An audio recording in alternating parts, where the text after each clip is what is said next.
just start off by thanking you all for your hard work, and just I want to express my immense admiration and appreciation for everything you've done to build Gigafactory Nevada and to help revolutionize the world. What this factory has made a massive effect on transitioning the world to sustainable energy. So we've made incredible progress at Tesla in building this factory and achieving tremendous output of cells, drive units, power electronics, stationary battery packs, but there's more. It's hard to believe that it was almost a decade ago that we started building this place, because we're going to need a lot of people.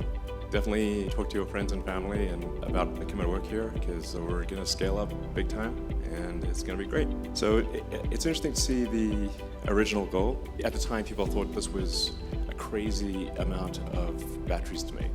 In fact, this was, when we started out, this one factory was set up to build more lithium-ion batteries than the rest of the world combined. And it remains by far the biggest factory in North America. And the reason we built it is because there literally weren't enough lithium-ion batteries. So in 2014, we projected 35 gigawatt hours of battery cells, and and we're there. So we've done $6.2 billion of investment.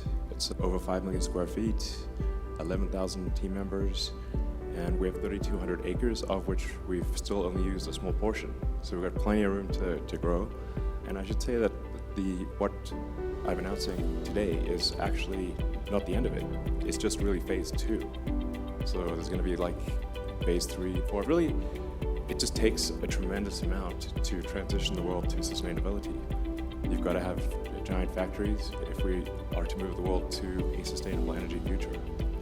We've made over 7 billion cells. We're actually almost more cells than people. In fact, it was over 3.5 million drive units, so motors and power electronics.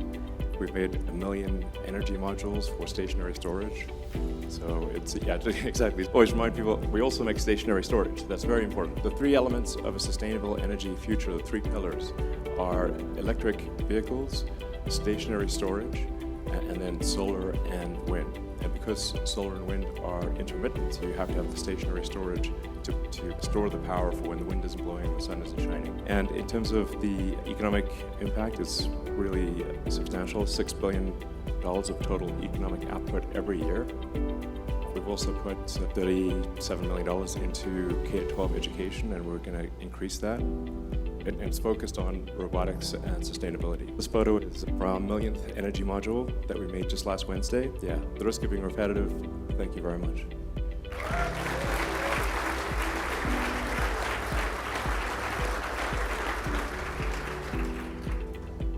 Now, all of that was just the beginning. What we're announcing today is a massive additional investment, and here's a sneak peek of what the factory will look like.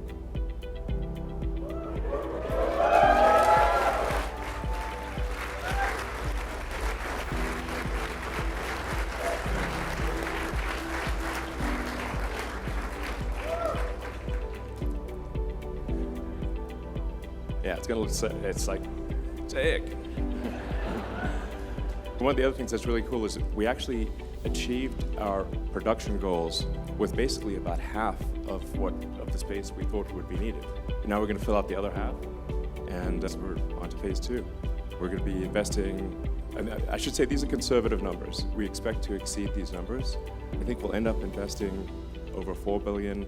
We're adding another 4 million square feet of manufacturing space, and at least 3,000 jobs, direct jobs, and I think it'll probably end up being more than that. We're going to do our high-volume semi-truck manufacturing here, and then we're also going to be adding 100 gigawatt hours of Tesla 4680 cell manufacturing here, and that's just to start. I think long-term we may do as much as as much as 500 gigawatt hours long-term. So just some videos of 4680 production. We expect the new cell factory, as I said, to produce at least 100 gigawatt hours. And as I said, that's really just to begin with.